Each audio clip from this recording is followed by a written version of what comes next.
ایک بار درود پاک یا ایک تسبیح یا 1,00,000 1 کروڑ 1 ارب جتنا بھی درود پاک پڑھیں، میرے آقا کی جالیوں کے سامنے بیٹھ کے ہمیشہ پڑھیں، حضور کی جالیوں مبارک کے سامنے بیٹھ کے پڑھیے۔ میرا ایک مشورہ ہے کہ یہاں نہ پڑھا کرے، آپ اپنے گھر میں، دفتر، دکان، اپنے مقام پہ نہ پڑھا کرے، بس صرف حضور کی جالیوں کے سامنے بیٹھ کے پڑھا کرے۔ ایک درویش تھے، میں ان سے کئی بار ملا ہوں، 20 میں فوت ہوئے ہیں، 2020 میں 40 سال مسلسل انہوں نے مجھے بتایا،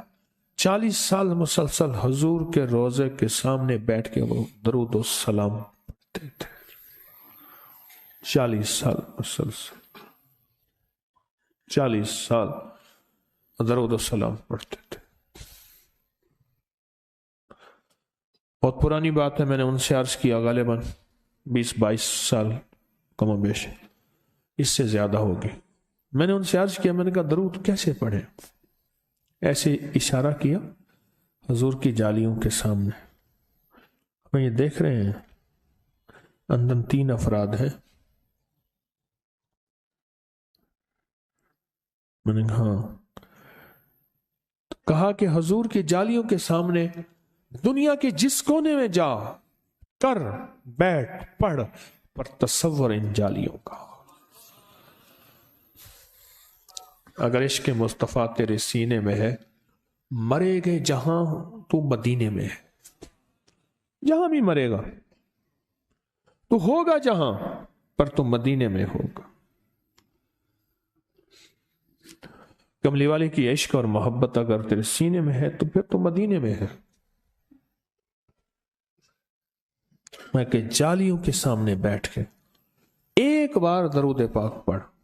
تصور جالیوں کا ہو، تو 1,00,000 دفعہ پڑھ، تصور جالیوں کا، کہ حضور کی جالیوں کے سامنے پڑھ رہا ہوں، حضور براہ راست میرا درود سن رہے ہیں، براہ راست میرا درود سن رہے ہیں اور خوش ہو رہے ہیں اور مسکرا کے مجھے دیکھ رہے ہیں، اور ان کی مسکراہٹ کی کیفیت میرے اندر ایسے ہے کہ میرے سارے دکھڑے، میرے سارے درد، میرے سارے غم، میری ساری پریشانیاں بس ختم ہو گئیں، گھل گئی، ختم ہو گئی، گھل گئی، میرے سارے مسائل حل ہو گئے، میری ساری مشکلیں دور ہو گئیں، گھل گئیں۔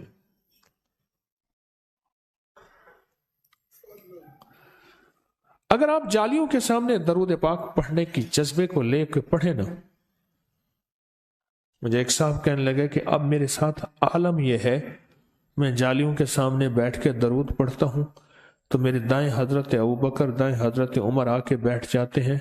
اور حضور کا جلوہ میرے سامنے بالکل سامنے آ جاتا ہے۔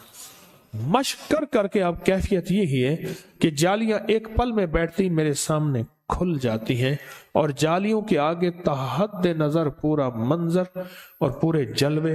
آنکھوں سے دیکھتا ہوں۔